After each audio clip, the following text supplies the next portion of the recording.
성령님은 누구인가?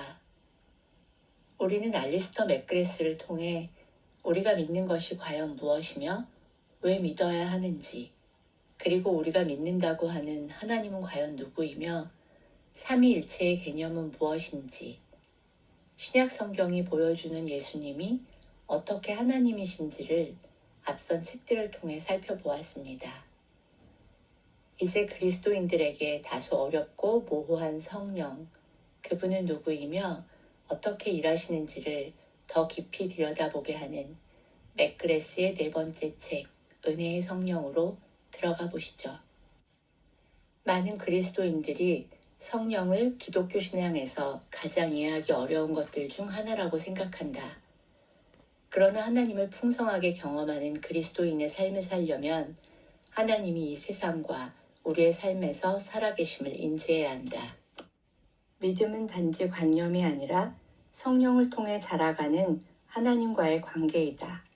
하나님은 구원이라는 위대한 행위를 통해 이 세상과 역사 속으로 들어오셨고 우리는 그것을 성육신이라고 부른다. 그러나 하나님을 삼위일체로 보는 것은 그 이상의 의미가 있다. 삼위일체 하나님이란 하나님이 언제나 이 세상에 그리고 인간의 삶에 성령을 통해 실존하시고 활동하셨다는 선언이다. 구약 성경은 성령을 생명을 주거나 회복시키는 것과 연결시킨다. 아담을 창조하실 때나 마른 뼈가 등장하는 에스겔서에서 하나님은 생명을 주시는 분으로 등장한다. 그러나 도로시 세이어스가 설명하는 충만한 인간의 생명이란 단지 육체적 존재 이상이다. 충만한 인간의 삶이란 목적을 가지고 기뻐하며 사는, 즉 이유가 있는 삶이다. 그 외에도 구약 성경의 저자들은 성령을 바람이나 힘 또는 예언의 영감을 주시는 분으로도 이해했다. 반면 신약 성경은 나사렛 예수의 삶과 죽음과 부활이 성령의 존재와 활동의 새로운 국면을 나타내는 것이라고 분명하게 말한다. 구약 성경이 성령을 수면 위로 부는 강력한 바람, 인류에게 생명을 주고 그들에게 방향을 제시하는 에너지라고 말했다면 신약 성경은 이 에너지가 예수님께 초점을 맞추고 있다고 보는 것이다. 오순절 베드로의 유명한 설교는 하나님이 자신의 영을 온 인류에게 부어주신다는 구약의 위대한 예언이 이제 나사렛 예수를 통해 성취되었다는 것이다. 이 말은 무슨 뜻일까? 성령은 신자들에게 믿음의 삶의 방향을 제시하고 그것에 따라 움직이게 한다. 두 번째는 조명하시는 역할이다. 우리는 어떻게 성경을 이해하고 우리 삶에 적용할 수 있을까? 성령 하나님은 어떻게든 우리가 믿음의 삶을 살 수 있도록 준비시키고 인도하신다. 세 번째 역할은 신자들 안에 거하신다는 것이다. 성령이 주어진 것은 우리가 새 예루살렘에 들어갈 때까지 살아갈 수 있도록 하나님의 풍성함의 일부가 먼저 주어진 것이다. 하나님이 우리에게 주신 최고의 선물은 영광스럽게도 우리의 마음과 영혼에 살아계신 하나님의 임재다. 기독교는 나사렛 예수를 통해 보이신 신실하신 하나님의 능력을 통해 회복되고 변화되는 것이다. 성령은 조명하시고 변화시키면서 살아계신 하나님의 진리와 현존을 우리에게 보여주신다.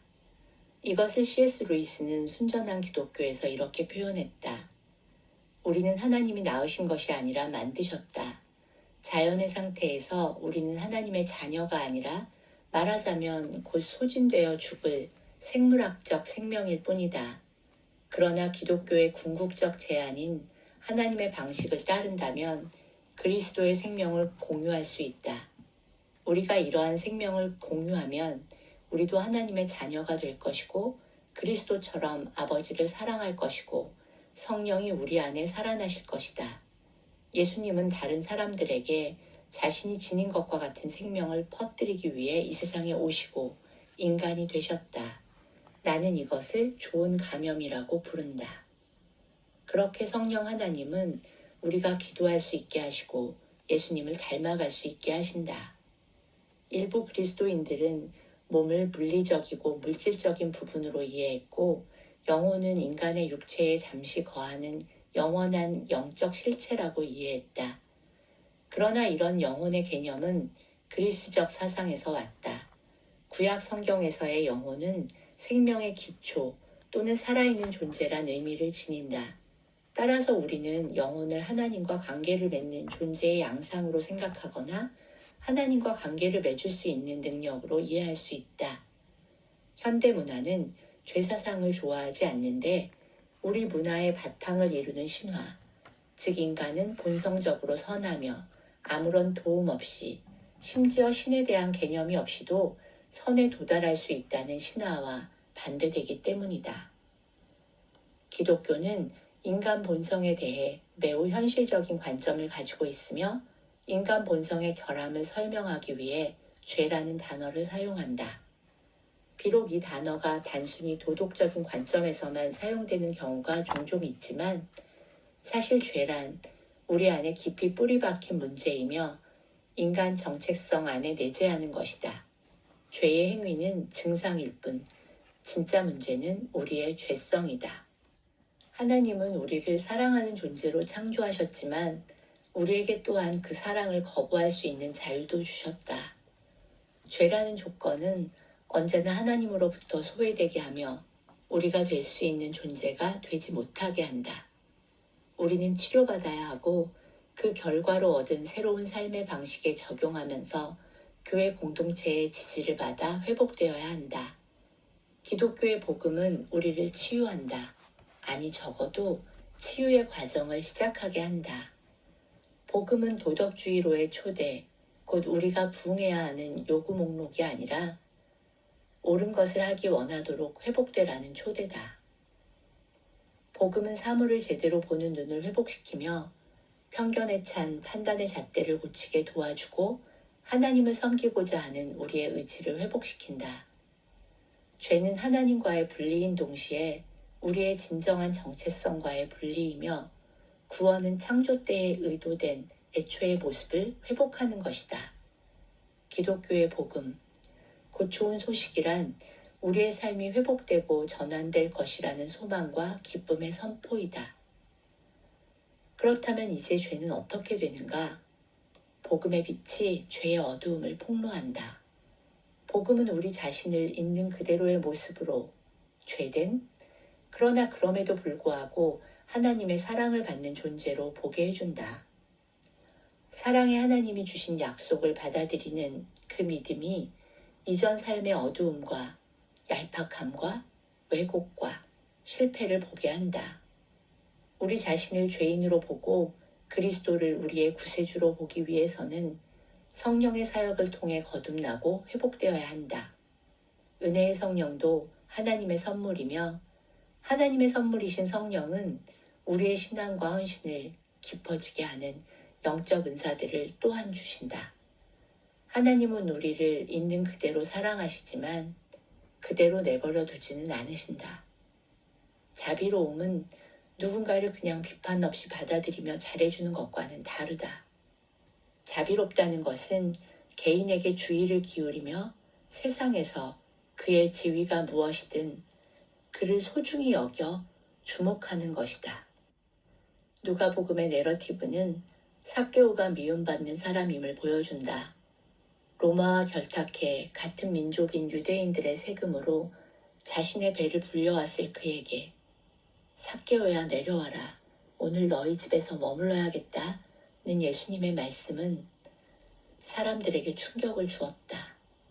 그러나 예수님의 자비는 오히려 그를 변화시켰다. 변화는 용납의 결과이지 조건이나 원인이 아니다. 은혜가 먼저이고 순종은 그에 따라오는 결과다. 고백록의 저자 아우구스티누스 역시 주후 386년 기독교로 회심했다. 그는 그것이 자신의 선택이 아님을 확신했고 매 순간 하나님의 은혜가 자신보다 앞서가서 회심의 결정적 순간으로 이끌었음을 확신했다. 아우구스티누스는 다치고 상처 입은 환자에게 세심하고 실력 있는 의사의 치료가 필요하듯 죄 많고 깨어진 인간에게는 하나님의 사랑과 은혜가 절실하게 필요하다고 보았다. 주 405년경 고백록을 읽은 펠라기우스는 반발했는데 인간은 자기 정체성의 주인이며 죄를 짓지 말라고 했으면 죄를 지지 않을 수 있으며 죄는 우리가 거부해야 하고 거부할 수 있는 것이라고 주장했다. 나아가 그는 하나님이 우리를 만드셨으므로 우리에게 결함이 있다는 것은 하나님에게도 우리에게도 모욕이라고 생각했다. 펠라기우스를 지지하는 사람들에게 기독교는 사실상 자조와 자기 개선의 종교였고 예수님은 변화시키는 구세주라기보다는 영감을 주는 모범이었다. 반면에 아우구스티누스는 우리가 자유로울 수 있는 유일한 길은 우리의 상황을 현실적으로 바라보는 것이라고 주장했다. 아우구스티누스가 생각한 기독교 사상의 핵심은 하나님의 은혜다. 인간의 연약함은 하나님의 은혜에 의해서만 나아지고 구원받을 수 있다는 아우구스티누스의 주장. 그것이 정말로 건강한 관점인지 살펴보도록 하자. 아우구스티누스는 선한 사마리아인의 비유를 묵상하면서 길거리에 다친 채 누워있는 남자가 인간 본성의 상징이라고 보았다. 선한 사마리아인은 자비와 친절의 행위로 우리를 도와주러 오신 예수님의 형상이다.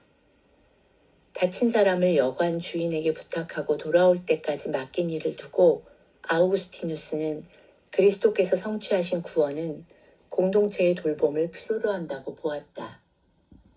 믿음의 공동체란 구원자이신 그리스도의 구원과 치유사역의 확장이자 연속이라고 생각했던 것이다.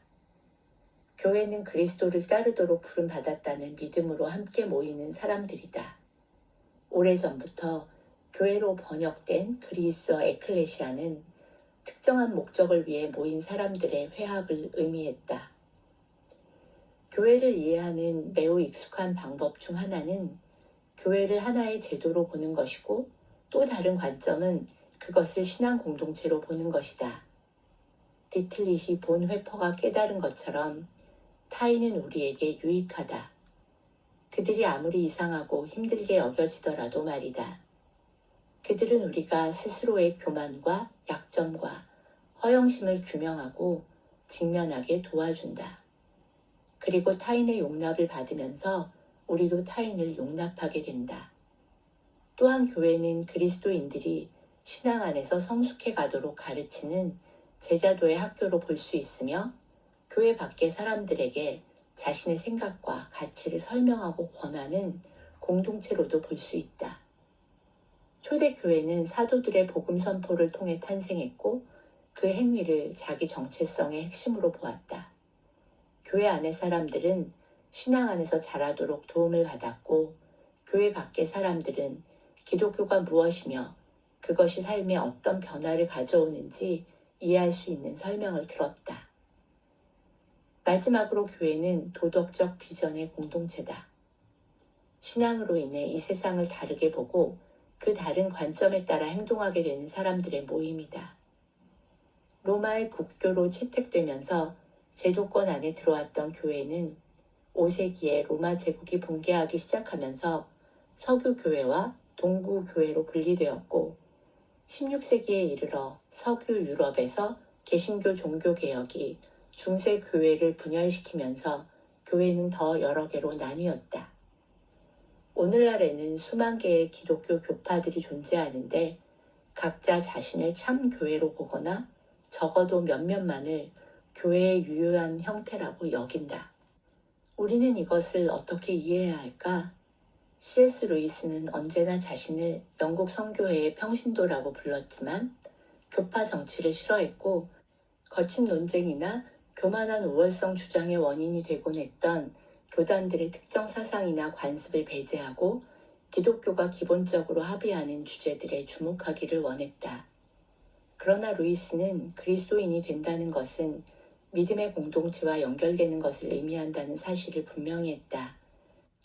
그가 제안하는 것은 각 교파를 더 근본적인 것, 즉 순전한 기독교의 특정 버전으로 보아야 한다는 것이다. 순전한 기독교는 마치 여러 개의 방으로 가는 문들이 있는 중앙의 큰 홀과 같다. 그리고 그 홀까지 내가 누군가를 데려올 수 있다면 내 목표를 달성한 것이다. 그러나 벽난로와 의자와 식사가 있는 곳은 그 문들 너머의 여러 개의 방이다. 그 홀은 대기하는 장소이자 여러 개의 문을 열어볼 수 있는 장소이지 살 곳은 아니다. 종종 오순절을 교회의 생일로 보기도 한다. 사도행전에 의하면 성령께서 행하신 사역의 절정은 교회를 신자들의 공동체로 탄생하게 하신 것이다. 이 새로운 공동체를 일컫는 용어로 부름받아 나온 사람들의 모임 혹은 회합이라는 뜻의 그리스어 에클레시아가 사용되었다. 신약 성경의 후기 저작들을 보면 이 교회라는 용어가 단수로 쓰이며 세계적인 기독교 전체를 일컫는 말로 자주 쓰인다. 복음이 하나이기 때문에 교회도 하나일 수밖에 없다는 것이다. 신약 성경은 지역 교회 모임이 언젠가는 새 예루살렘에 모일 과거, 현재, 미래를 아우르는 전체 신자들의 모임과 연속성을 지닌다는 관점에서 교회를 생각한다. 그러나 주후 1054년에 이르러서는 그리스 교회와 라틴 교회는 각자 자기의 길을 가게 되었고 결과적으로 오늘날 로마 카톨릭과 정교회라고 부르는 두 개의 교회로 갈라지게 되었다. 16세기에는 개신교의 부상으로 더 복잡하게 되었는데 각 교회는 자신이 가장 정통성 있다고 보았고 다른 교회들에 대해서는 정말 그들이 교회인가? 라는 질문을 던졌다. 그러나 지금 이 세상에서 우리가 눈으로 보는 회중과 신자들이 모임인 가시적 교회와 구약 성경의 성자들을 포함해서 역사 속의 모든 신자의 공동체인 비가시적 교회가 있다. 이러한 관점은 우리의 믿음을 더 깊은 맥락에서 보게 한다. 그러나 교회가 거룩하다는 사상은 어떠한가? 기독교의 오랜 역사를 본 많은 사람들은 그들을 거룩하다라고 보는데 동의하지 않는다. 아동학대나 공금횡령 문제에 연루된 목회자들의 이야기를 그렇게 많이 들으면서 거룩에 대해 생각하기란 쉽지 않다. 게다가 종교 정쟁은 또 어떤가? 교회는 그렇게 거룩해 보이지 않는다. 그렇다면 정말로 모든 그리스도인은 거룩한가? 적어도 나는 아니다. 사람들은 거룩함이 실제 삶의 경박함과는 분리된 다른 세상의 엄숙한 경건함으로 여긴다. 그러나 이러한 태도들은 거룩함의 개념이 특정한 문화적 형태를 입은 것이며 한때는 의미가 있었지만 지금은 지루하고 시대착오적인 것이 되었다. 거룩이라는 말의 기본 의미는 하나님을 위해 구별되다 혹은 하나님께 바쳐지다는 뜻이다. 즉 하나님의 성품이 반영된다는 말인데 하나님을 닮는다는 것은 신실하고 진실하고 연민이 많고 의롭다는 것이다. 또한 새로운 삶의 방식과 사고방식이 나타날 수 있도록 우리의 옛 본성을 십자가에 못 박는 것 혹은 상처 입은 우리의 영혼을 치료한다는 뜻이다. 그래서 거룩은 우리가 행하는 방식으로 생각하기보다는 우리가 취하는 입장이라고 생각하는 게 도움이 될 것이다. 거룩은 그리스도를 닮겠다는 의지이고 그 의지를 행위로 표현하는 것이다. 그러나 특정한 행위를 하도록 우리의 태도를 바꾸는 것은 쉽지 않다. 우리는 온 마음과 힘과 지성을 다해 하나님을 사랑해야 하고 우리의 이웃을 우리 자신처럼 사랑해야 한다. 그러나 일상생활에서 이것은 무엇을 의미하는가? 인간의 본성은 흠이 있고 약하며 실패는 인간의 연약함과 죄성의 결과다. 그러하기에 그리스도인이 이 세상에서 부르심에 합당한 거룩에 도달하는 것을 기대하는 것은 비현실적이다. 그러나 거룩이란 현재 도달할 수 있는 것이라기보다 하나의 목표로 볼 수 있다. 현재의 위치나 조건을 표시하는 것이 아니라 우리 여정의 종착점을 표시하는 것으로 말이다. 우리 삶에서 시작된 변화의 결말을 미리 내다보시는 거룩하신 하나님이 그 일원들을 부르시고 영감을 주시고 행하게 하신다는 의미에서 교회는 거룩하다. 교회는 하나님이 평범한 사람들을 데려다가 비범하게 만드시는 곳, 그러니까 하나님이 일하시는 과정 중에 있는 곳이다. 우리는 소중하고 생명력이 있는 무엇을 발견한 사람들의 마음과 생각을 보려고 노력해야 한다. 소박한 겉모습 안에 담긴 보물을 말이다.